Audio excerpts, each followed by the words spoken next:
E o texto que eu quero trabalhar com vocês é justamente Lamentações de Jeremias, seu capítulo 3.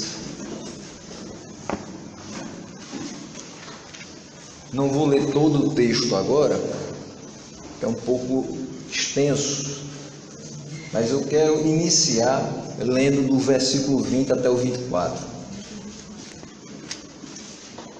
E a gente vai seguir com a Bíblia aberta, analisando do 1º até o 24º versículo. Que Deus nos dê a graça de, ao fim desse texto extenso, tirar pelo menos uma conclusão, muito curta, mas muito preciosa para a nossa vida.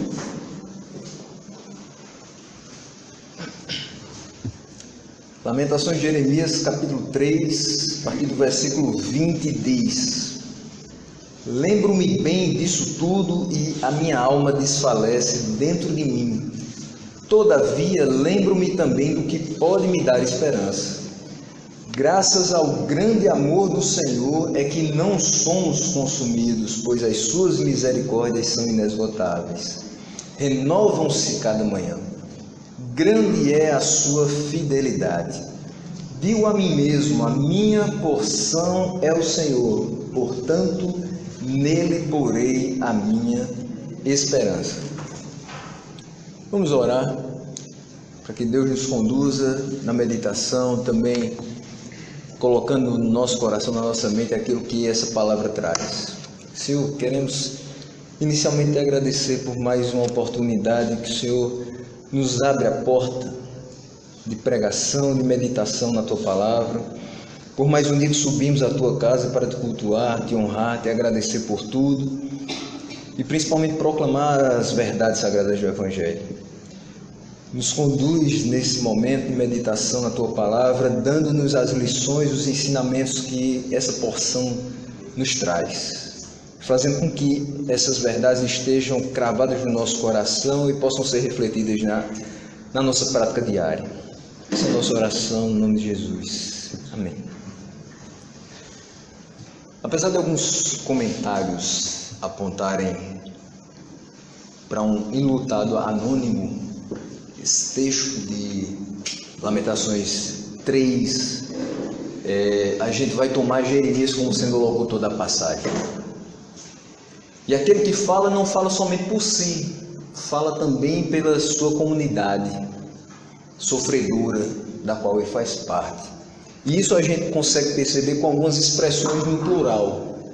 Agora mesmo nós lemos o versículo 22, que diz: graças ao amor do Senhor é que não somos consumidos. Então ele não fala por si apenas, fala por muito mais gente. Do versículo 40 até o 47 você vai perceber a utilização de mais expressões também no plural. Então não é só ele que sofre, são muitas pessoas que sofrem. Não é só ele que está aflito, são muitas pessoas que estão aflitas.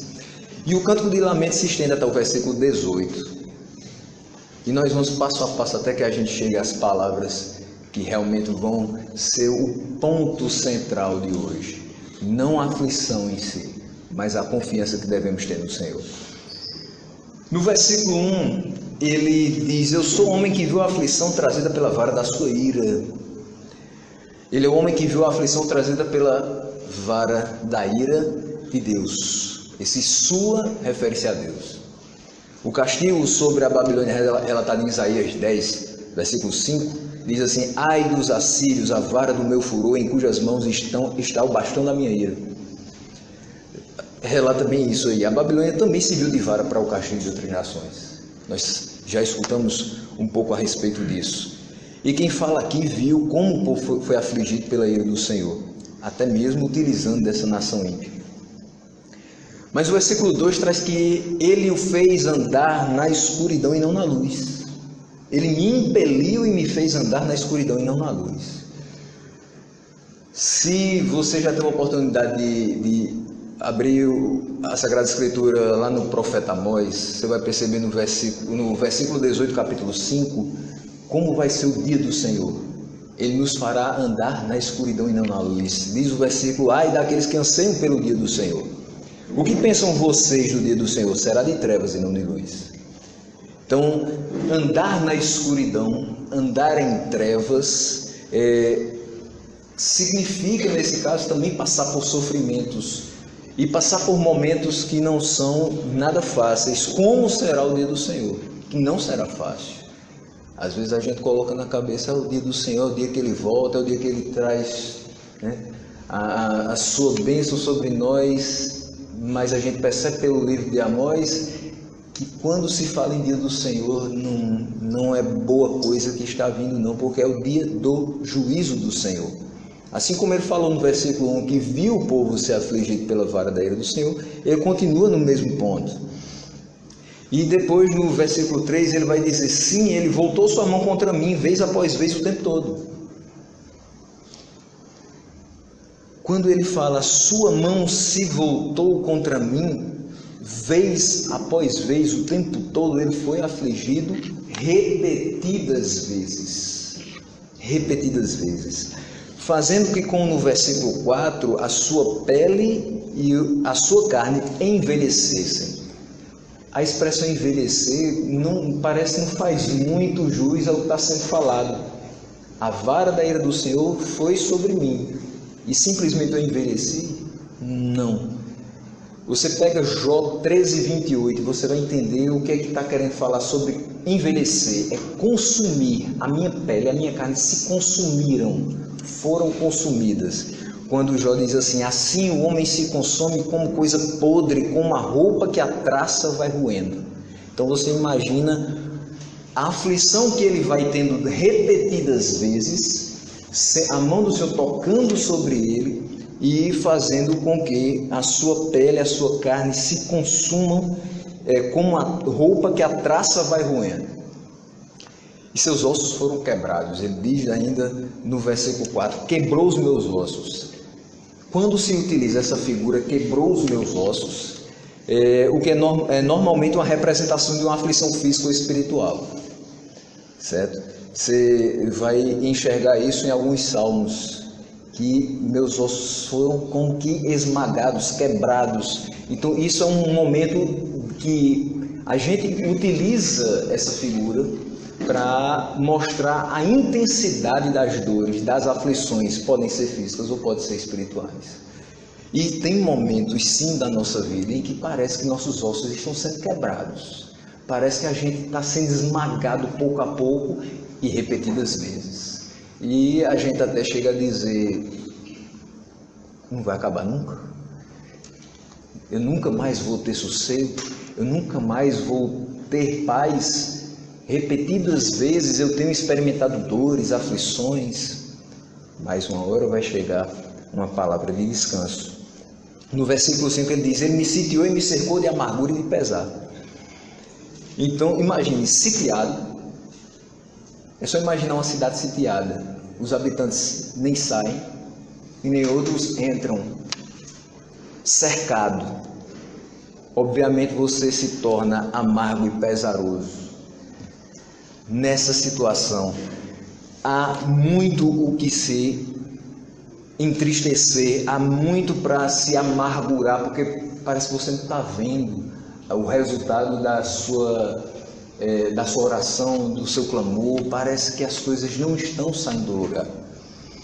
E ele foi habitar na escuridão, diz aqui, fez-me habitar na escuridão. Só que se você ler o restante do versículo, vai perceber que essa escuridão vai se referir à sepultura, ou seja, fez-me andar como morto. Ele diz aqui, fez-me habitar na escuridão como os que há muito morreram. Então se ele está como os que há muito morreram, ele também está nessa mesma condição de quase morto. Ele se sente como morto porque ele foi habitar na escuridão, cercado de muros, impedido de escapar. Ele diz, cercou-me de muros e não posso escapar. Quando nós estamos lendo cada pedaço dessa porção, estamos vendo que ele não fez isso por vontade própria. Ele não diz assim, cerquei-me de muros. Em todo esse momento é o próprio Senhor que está o afligindo por coisas que ele mesmo fez, e depois nós vamos ver, por coisas que o povo faz, por coisas que nós fazemos, Deus nos aflige sim, em muitos momentos. Deus nos faz acordar nem sempre com uma palavra de pregação. Às vezes Deus nos faz acordar tocando em nós, fazendo com que a gente perceba o mínimo tamanho que temos e que só podemos crer na sua grandeza, só podemos nos firmar no seu poder. Então ele diz: cercou-me, alguém me cercou de muros e eu não posso escapar. Se você volta, mais uma vez eu recorro a Amós, se você volta para Amós, ele vai dizer: eu saio de um lado e eles me alcançam do outro, eu fujo do leão, eu sou pego pelo urso. Então você imagina como é desesperador você dizer: eu estou cercado de muros, mas eu ainda estou impedido de sair, impedido de escapar, atado a pesadas correntes. E o versículo 8 diz: mesmo quando chamo ou grito por socorro, ele rejeita a minha oração. Eita, aqui me perdoe a minha irmã Cassiane, Deus rejeitou uma oração. Deus rejeitou. Mas a gente precisa ver em que contexto Deus está rejeitando essa oração. Porque é muito pesado para nós olhar para um texto desse e dizer: esse é o mesmo Deus do Novo Testamento, esse é um Deus de amor, mas é o mesmo Deus. Só que esse Deus também pode olhar para mim e para você e dizer: você não tem feito aquilo que eu estabeleci, por isso rejeitarei sua oração. Se nós temos na palavra uma orientação para, se temos algo contra um irmão, não é nem o irmão contra nós, é nós contra o irmão, e viemos entregar nas bandejas a nossa oferta, devemos antes voltar com nossa oferta, estar em paz com o nosso irmão para poder entregar novamente aquele valor, porque senão nossas orações serão impedidas. Então você está percebendo que sim, dependendo de como estivermos, ele rejeitará. Ele não fará o que nós pedimos ou que nós achamos que precisamos, enquanto não estivermos em conformidade com aquilo que está na sua palavra. Então ele clamava, gritava por socorro, mas o Senhor lhe rejeitava a oração. Provérbios 1, 28 e 29, olha bem o que é dito: então vocês me chamarão, mas não responderei. Nisso daí você já apertou o coração, agora se desespere. Procurarão por mim, mas não me encontrarão. Lembra o que o profeta Isaías fala? Capítulo 55, versículo 6: buscai o Senhor enquanto se pode achar, invocar enquanto está perto. Aqui é tarde demais, vocês vão me procurar, mas vocês não vão me encontrar de jeito nenhum. Visto que desprezaram o conhecimento e recusaram o temor do Senhor. Está aqui o motivo. Ele não rejeitou porque achou que você não deu o dízimo completo. Ele não rejeitou você porque você faltou a quarta-feira de noite. Ele rejeitou você porque você desprezou o conhecimento e recusou o temor do Senhor. Esse é o motivo de o Senhor escutar aquele clamor, mas não responder. Vê que você está gritando socorro, mas ele não vai lhe atender. O caminho foi impedido por blocos de pedra, versículo 9, diz: ele me impediu o meu caminho com blocos de pedra. Primeiro livro dos Reis, capítulo 5, versículo 17, ali tem um relato acerca dos blocos de pedra utilizados no alicerce do templo do rei Salomão. Imagine blocos de pedra daquele tamanho impedindo a sua passagem. Mais ou menos isso que ele tenta passar para a gente. E ele diz: as minhas sendas foram feitas tortuosas, os meus caminhos, os meus passos, a estrada que eu pisava foi arruinada, foi destruída. É isso que ele quer dizer com foram feitas tortuosas as minhas sendas. Arrancado como por um leão, versículo 10, como um urso à espreita, como um leão escondido, arrancou-me do caminho e despedaçou-me, deixando-me abandonado. Olha o tipo de sentimento que ele está expressando para a gente. Arrancado como por um leão, despedaçado, abandonado.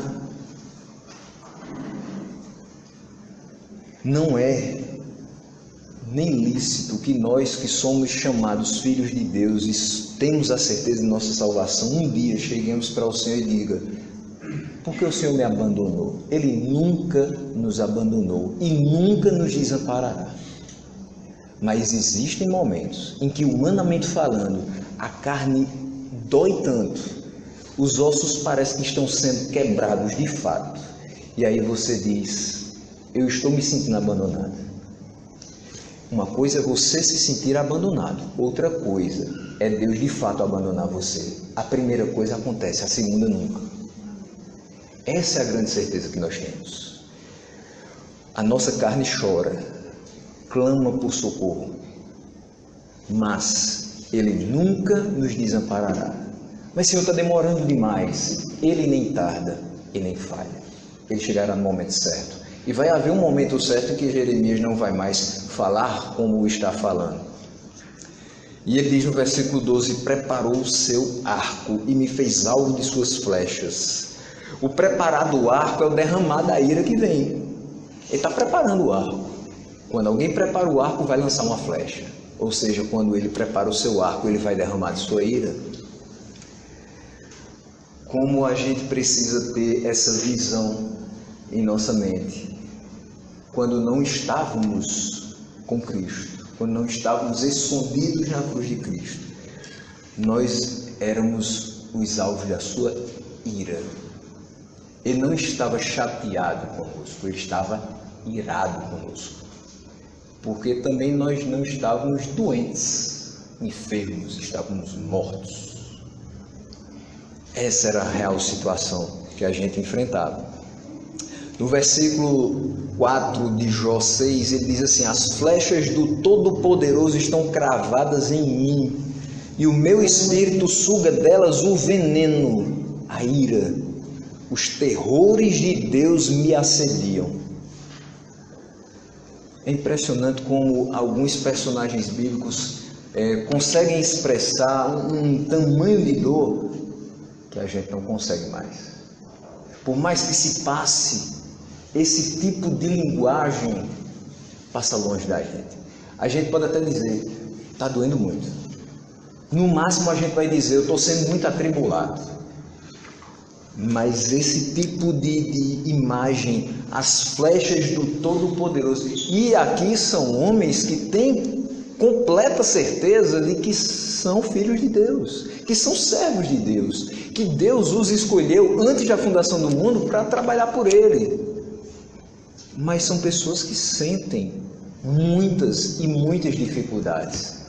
E aqui expressam que as flechas do Todo-Poderoso estão cravadas em mim. Quanto Jó sofreu, quanto Jeremias também padeceu nesse momento. O meu espírito suga delas o veneno. Como entender tudo isso? Como não perder a confiança em Deus? Como não achar que foi abandonado? Atingido o coração com suas flechas de juízo, no versículo 13, atingiu o meu coração com as flechas da sua aljava. Mas o versículo 14 ainda se torna mais forte quando ele diz: tornei-me objeto de riso de todo o meu povo, nas suas canções eles zombam de mim o tempo todo. Se você nunca leu a passagem de Jeremias falando sobre as pessoas zombando dele, Jeremias 20, versículo 9 diz: Senhor, tu me enganaste, e eu fui enganado ou seduzido, você pode usar essa expressão. Foste mais forte do que eu e prevaleceste. Sou ridicularizado o dia inteiro, todos zombam de mim. Agora imagina o que esse homem está passando. Ele está se sentindo enganado por Deus. O Senhor me chamou, o Senhor me deu provas concretas de que, apesar de eu ter falado tanto, que não era bem a profeta que o Senhor deveria ter escolhido, mas o Senhor me deu provas concretas de que era comigo mesmo. Eu é que tenho que fazer a missão que foi colocada na minha vida. A responsabilidade é minha. Eu sei disso. Eu sei que se o Senhor chamou, vai se responsabilizar sobre a minha vida até o final. Mesmo assim, eu estou me sentindo enganado.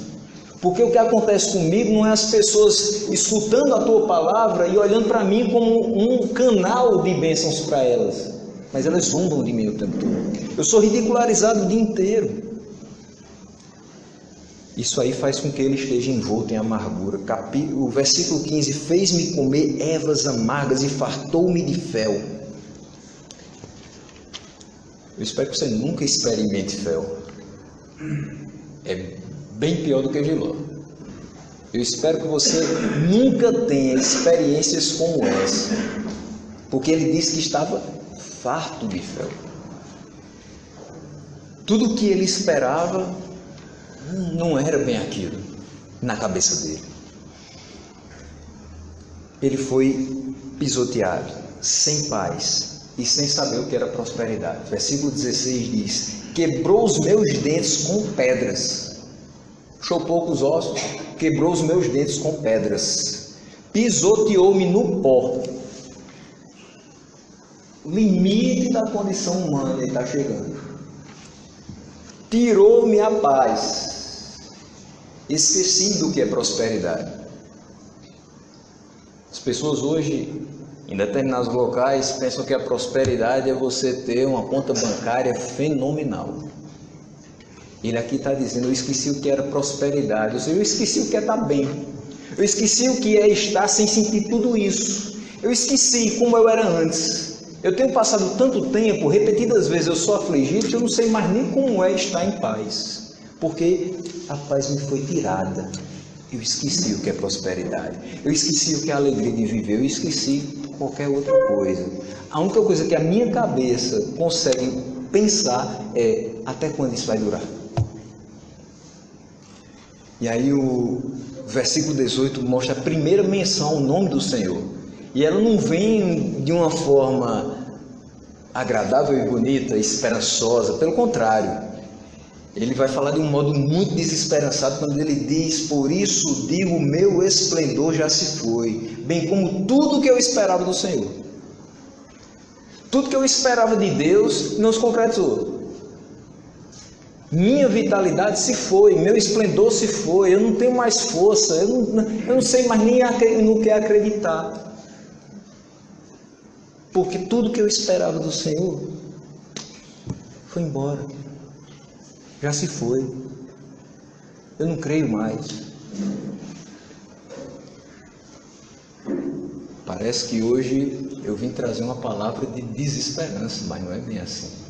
Isso é o que acontece, guardadas as devidíssimas proporções, com todo aquele que passa por inúmeras adversidades na sua vida. E todas as experiências do profeta vão ser lembradas no versículo 19 e 20. E isso vai trazer algumas palavras para a gente que mostram o peso das experiências que ele está tendo. Ele diz: lembro-me da minha aflição. Primeira palavra, aflição. Segundo, e do meu delírio. Ninguém delira quando está bem. Também ninguém delira simplesmente porque está com febre. Delira porque está numa situação tão grave, tão forte, tão tensa, que começa a delirar. Começa a buscar em si forças e não tem. Como não acha, começa a delirar. Depois ele fala da minha amargura, terceiro ponto. E no quarto, do meu pesar. Quando você fala que está com pesares, realmente soa muito como se você estivesse quase morto ou alguém da sua família tivesse.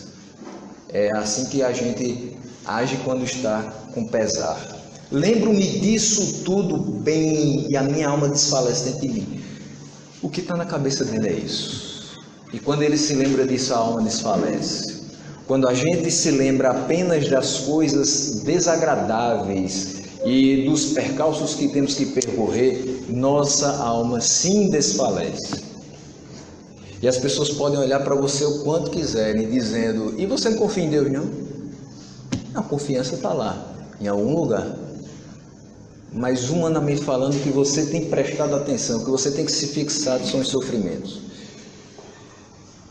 Isso é próprio do ser humano. Não há nada de ilícito em você dizer: estou sofrendo. Não fazemos parte do Evangelho da Prosperidade e Saúde Física. Pode dizer sim, está muito difícil, está bem complicado. E se não for Deus na minha vida, eu não sei o que é que eu vou fazer.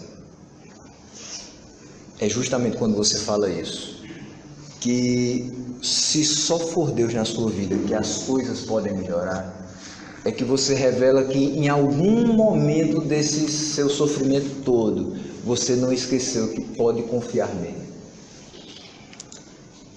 Do versículo 21 ao 24, a gente vai aprender a confiar em Deus, apesar das circunstâncias. Tudo isso que a gente viu até agora, obviamente eu não quis me demorar, porque o que interessa mesmo é o ponto que a gente vai trabalhar agora. Porque os nossos problemas parecem ser maiores do que os dos outros. E obviamente quando Jeremias estava falando tudo isso, ele pensava que ninguém sofria como ele. Quando a gente tem passado por diversos momentos que popularmente a gente fala, estamos passando pelo deserto, e às vezes é deserto mesmo, parece que não tem saída, não tem água, não tem nada. A gente também pensa que o problema que nos está afligindo é muito maior do que de qualquer outra pessoa. É o egoísmo do sofrimento. O meu é muito maior. Às vezes você diz, eu estou com uma dor aqui no ombro, alguém sempre vai dizer, mas no meu ombro é bem maior, faz uns 3 meses que eu estou sentindo dor. E parece que é uma competição assim, cada um que queira sofrer mais.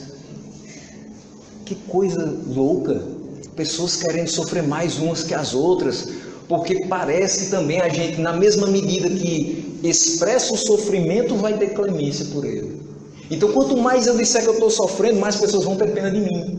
Mas Deus vai olhar do céu e vai dizer, eu vou acabar com o sofrimento desse meu filho. Mas não é bem assim, não. Primeiro, não precisamos de olhares clementes de pessoas que não entendem qual é o seu sofrimento. Precisamos, sim, das orações dos santos filhos de Deus para que nós suportemos os sofrimentos. Por isso que muitas vezes nós não falamos, Senhor, livra aquela determinada pessoa da situação em que ela está. Porque a gente sabe o que vai acontecer. A gente sabe que tudo que está acontecendo é bíblico. Tudo que estamos passando como pessoas, como nação, como mundo no geral, é bíblico. Tem que acontecer, vai acontecer e vai piorar. Então, qual a nossa oração? Senhor, tira a gente daqui? Senhor, acaba com tudo isso? Não, é Senhor, nos dá suporte, nos dá alívio nos momentos de maior dor e nos dá firmeza para que a gente segure quando ainda der para segurar. A gente superestima muitas vezes o que está sentindo.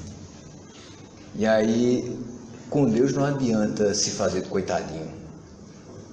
Mas quando a gente diz, Senhor, eu estou aqui, fazendo a tua vontade, e o Senhor faça comigo o que bem quiser, Ele vai fazer.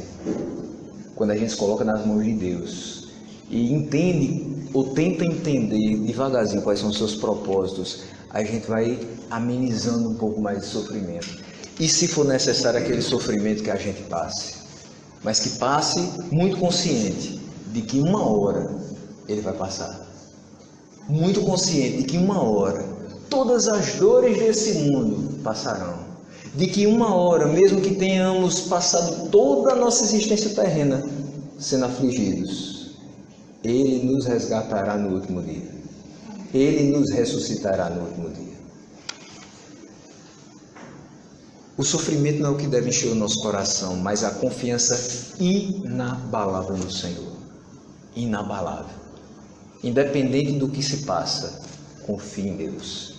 Independente da sua fragilidade, confie em Deus.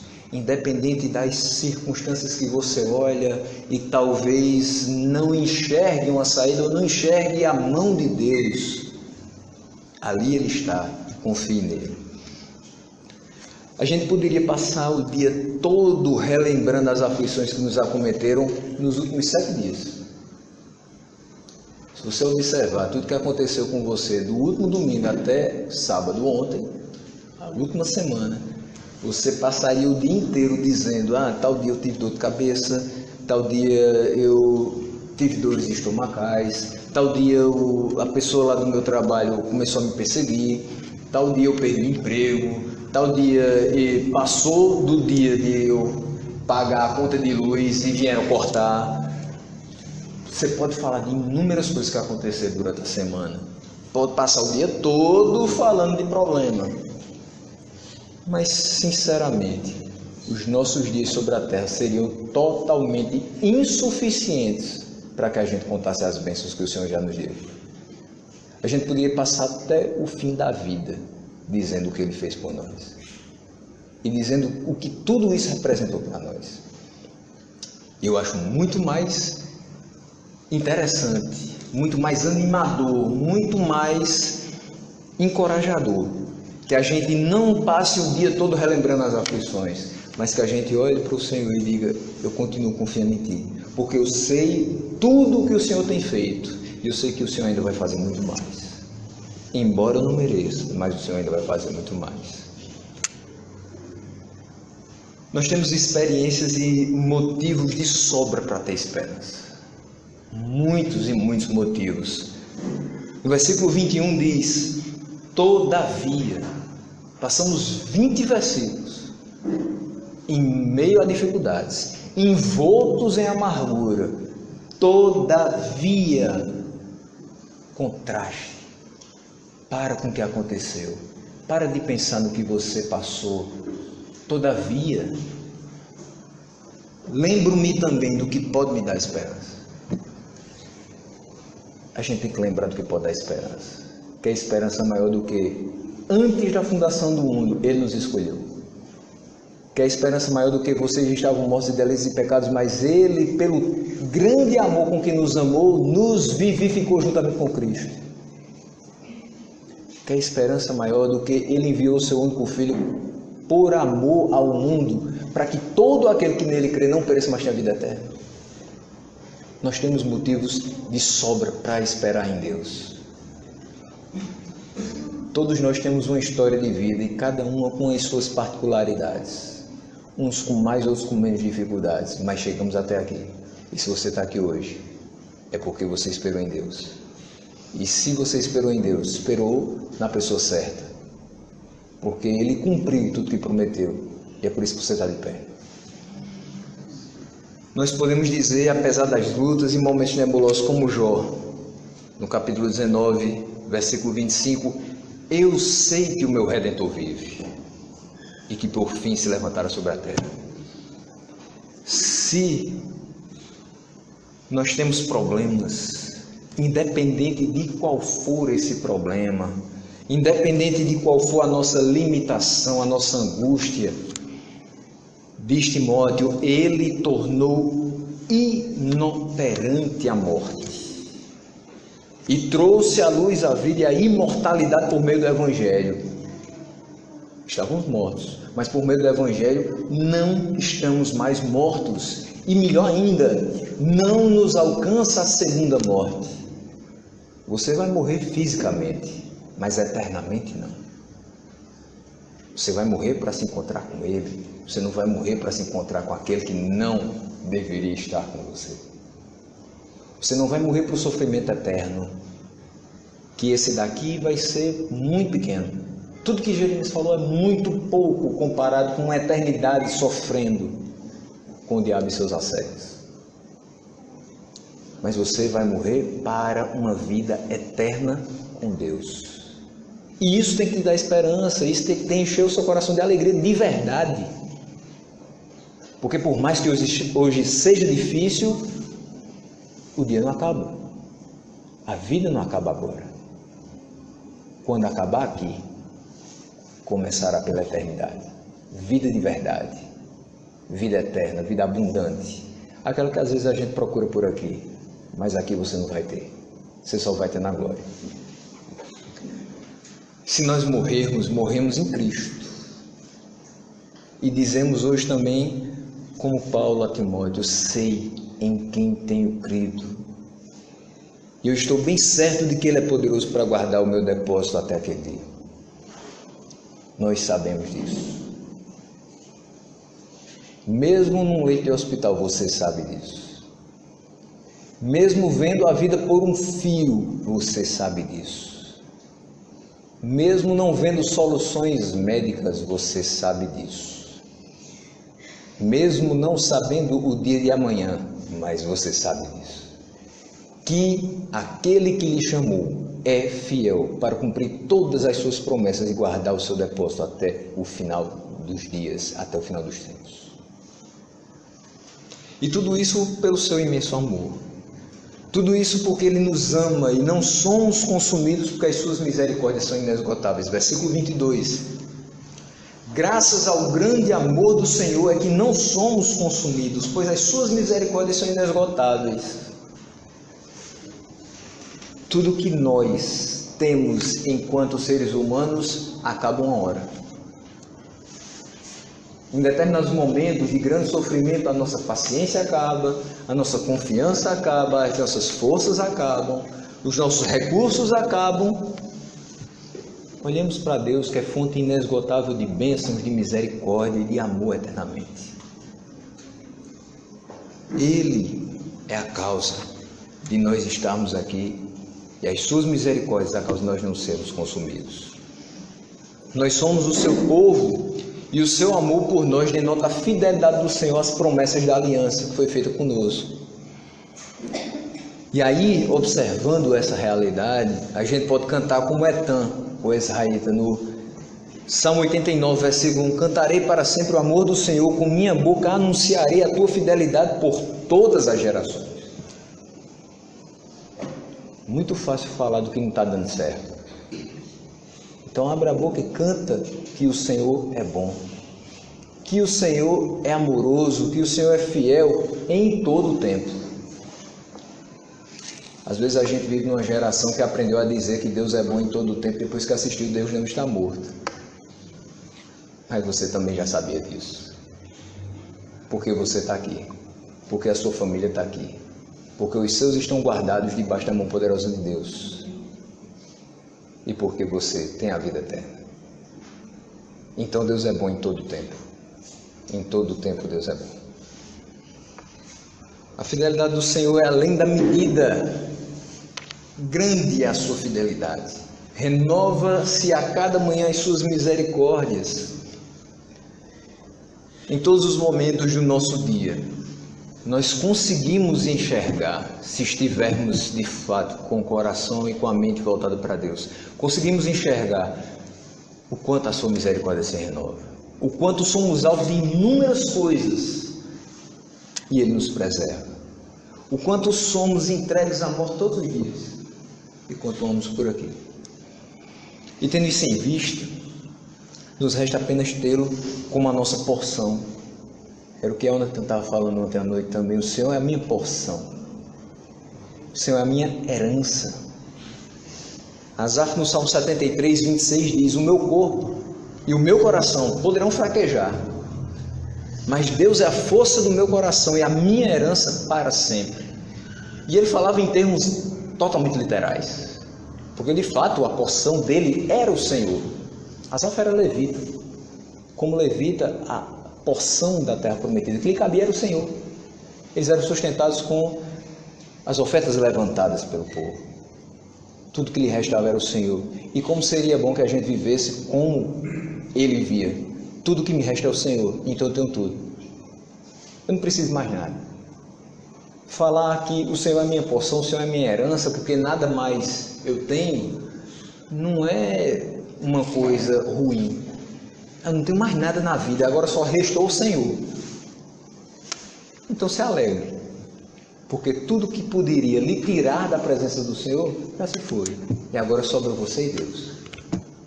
E você e Deus é a melhor coisa que pode acontecer. A sua relação com Deus, a sua certeza de que Ele está com você e que você está com Ele, guardado por Ele.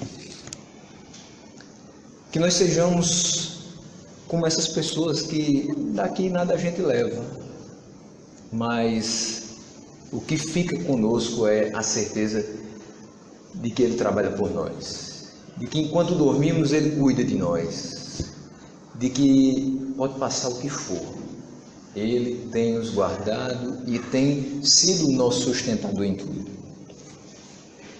que nós ponhamos nele a esperança, como diz o final do versículo. Digo a mim mesmo, a minha porção é o Senhor, portanto nele porei a minha esperança. A nossa esperança, a nossa confiança, que a gente viva única e exclusivamente para a glória do Senhor. Quando algumas frases são colocadas, a gente às vezes cita de uma forma meio que automática, mas teve uma frase que saiu no nosso boletim, acho que semana passada, que dizia que toda oportunidade de pregação que você tiver, pregue como se fosse a última vez que você fosse pregar, e também pregue como se fosse a última vez que aquelas pessoas vão escutar. E isso mexe demais com a gente, porque de fato a gente não sabe se está aqui amanhã. Pode ser a última vez que eu estou pregando e pode ser a última vez que você está ouvindo. Então, se for a última vez que eu estou pregando e se é a última vez que você está ouvindo, ouça que nós precisamos confiar em Deus. Guarde no seu coração que, independente de todos os sofrimentos, Deus está conosco. Independente de todas as aflições, vale a pena confiar nele. Independente do futuro que se apresenta, nebuloso ou não, Ele é o condutor da nossa história. Independente do que você tem de certo hoje, enquanto recursos, a sua porção e a sua herança é o Senhor. Porque tem coisas na vida que, por mais que a gente tivesse recurso, não dava certo.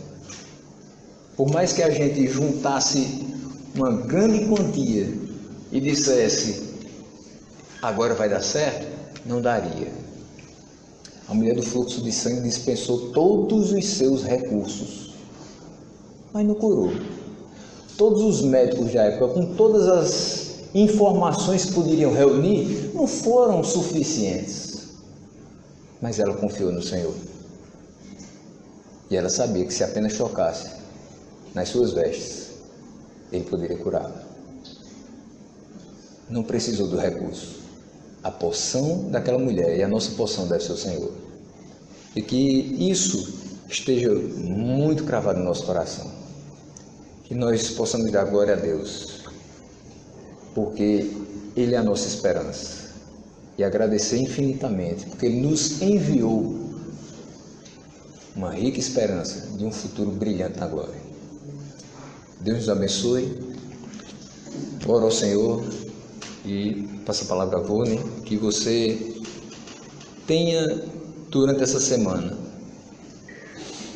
tempo com Deus, tempo meditando em tudo que foi dito, em tudo que você tem passado, e que você deposite a sua vida nas mãos de Deus. Se há uma decisão que você pode tomar hoje, que ainda não tomou, mesmo sendo salvo, eu vou deixar de ser egoísta, eu vou deixar de querer resolver as coisas do meu jeito. Deus é quem conduz a minha vida e Ele vai fazer o que Ele quiser. Essa é uma ótima certeza e é uma ótima decisão que você pode fazer. Chega em casa ou agora mesmo, ora ao Senhor dizendo, Senhor, a minha vida está nas Tuas mãos. Eu sei que estará no melhor lugar. Senhor nosso Deus, queremos Te agradecer. Primeiramente, por quem o Senhor é na nossa vida. Mais do que o que o Senhor faz durante os nossos dias, os livramentos, a provisão, o cuidado. O Senhor é o nosso Pai. Isso é um motivo de grande agradecimento. O Senhor é o nosso sustentador, é aquele que governa os nossos passos, conduz a nossa história e nos livra de todos os males. Senhor, que em meio aos nossos sofrimentos, em meio às nossas aflições, o Senhor possa nos aliviar todas, segundo a Tua soberana vontade. Naqueles que estão enfermos aqui na igreja ou fora, que o Senhor possa tocar com a Tua mão saradora e, se for da Tua vontade, que sejam curados de imediato. Mas se for necessário utilizar de meios, que assim o Senhor faça. E nos conscientize de que muitas vezes é necessário sim passar por momentos em que talvez os ossos parecem se quebrar. Passar por momentos em que parece que estamos habitando a escuridão. Mas Tu és a luz que ilumina os nossos passos. E precisamos confiar em Ti.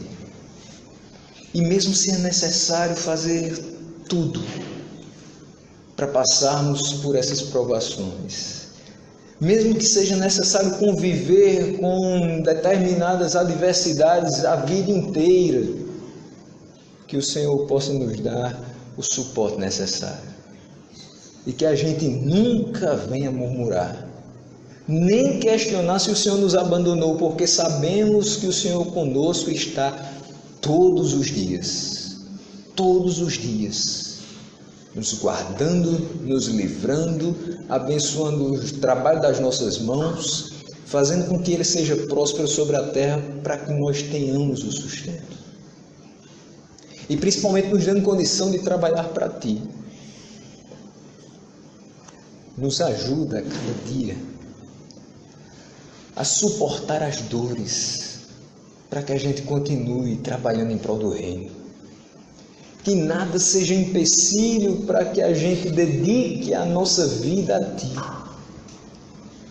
Que nada seja desculpa, nem as aflições, nem as perturbações, nada seja maior do que a nossa confiança inabalável no Teu poder.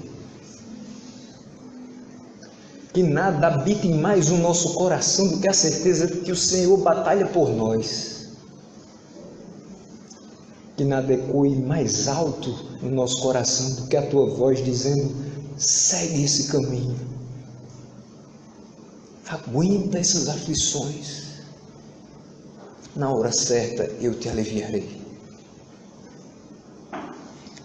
Nos dá, Senhor, a força necessária para enfrentar tudo que virá até nós, até o dia que o Senhor nos guardará para si e teremos vida de fato, vida abundante, vida eterna contigo. Nos dá a dimensão concreta, real, do Teu poder sobre nós e que a gente não desfaleça, mas firmes, constantes, abundantes na Tua obra, façamos o trabalho para que fomos chamados, sabendo que nada do que a gente faz, fazendo no Senhor, será vão. Mas o Senhor nos recompensará. E a maior recompensa já temos é a Tua presença. Nos dá, Senhor, a certeza cada dia mais da Tua presença, do Teu toque sarador, de que estás conosco. E faz de nós uma igreja que busca a Tua glória, uma igreja que confia em Ti, uma igreja que não se atemoriza, porque sabe quem a enviou. Se nós sabemos que o Senhor nos enviou, não sejamos fracos ou nos atemorizemos, mas sejamos fortes e corajosos. Que essa palavra fique no nosso coração. Que tenhamos uma semana abençoada e que essa confiança permeie todas as nossas ações e todas as nossas palavras.